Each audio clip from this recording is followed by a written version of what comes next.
In this segment, we're going to be discussing what it is that makes a successful salesperson. You know, I talked a little bit about all that sales training you can get. All those wonderful, inspirational speakers that you can go and see. They can be there and you get all excited and all motivated. They empower you. But as you know, an hour or two later, a day at the most, you're going to forget everything they told you. And just like our beliefs, we know now that there is an enormous difference between simply saying you believe something, truly believe it. Just like that, there is an enormous difference between just being in sales and being successful in sales. This journey that we're on together, you and I, this journey of understanding is an adventure into an area that is going to determine whether you are simply in sales or you're successful in sales. You see, that top 1 or 2% that are successful in sales, I mean, they're going to love to watch me. You know, they're going to get a big kick out of it because they know everything I'm going to say to you. But I've spent a lot of years trying to figure out how to articulate it, how to get it across to you, how to turn a notion, an idea, into a reality, an action. This journey that we're taking together is a journey that's going to create a whole new picture for you of what it means to be successful in sales. The great thing about selling joy is I talked a little bit about that double-edged sword. You see, the thing that makes selling joy so different than all those other sales trainers, you see, is because we just don't teach you how to succeed in sales. It's an automatic response that if you're successful in sales, you're going to be successful in life. You see, you can't have one without the other. You're not going to see somebody who's tremendously successful in the office and comes home to some miserable thing, you know, wife nagging and children, you know, screaming at them and terribly unhappy. You see, it's a two-way street. So the things I'm going to tell you today, and you got to understand that I know this firsthand. I talked about all my successes, and in some of those years doing 10 times more business than number 2 in a national company. But my home life was miserable. And every once in a while, you know, when I'd get up and things were so bad at home, down I'd go. You see, this is this understanding that you're going to need to know. And that belief of yours that now is part of your identity. It's who you are. You see, you need this in order to understand what the areas that we're going into now. Making your belief part of you.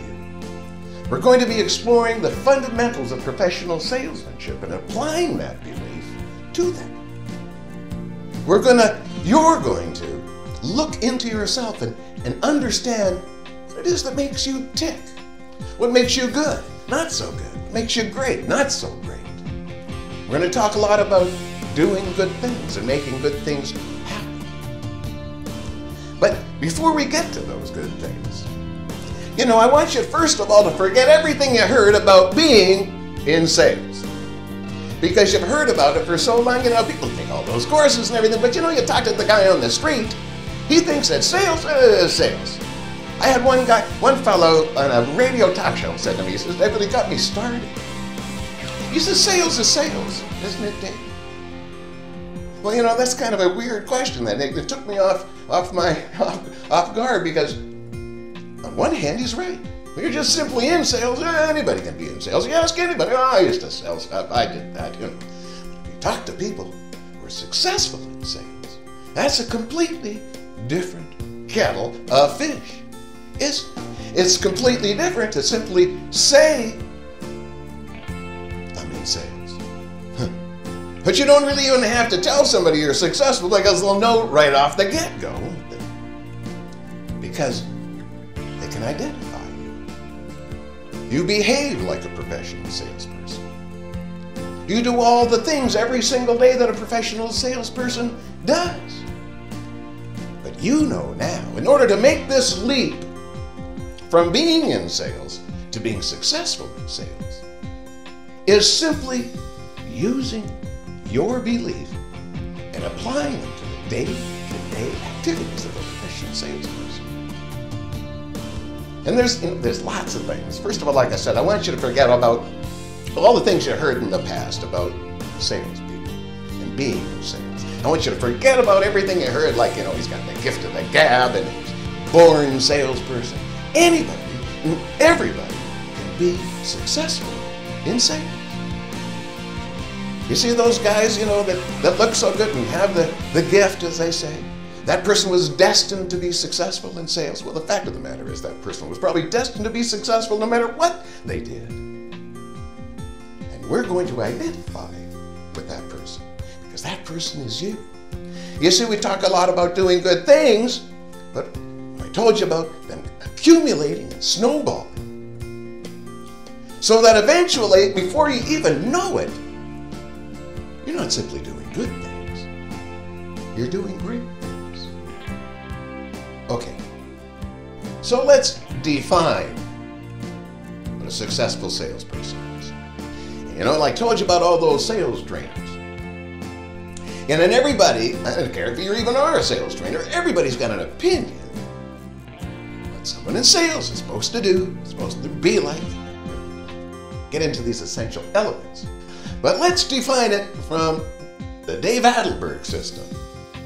And it was funny because not too long ago somebody read one of my books and he said, well, before I read it, what system do you use? They have like the Stevens system, the Get More system, the this guy, Ziggy Ziglar system. What system do you use?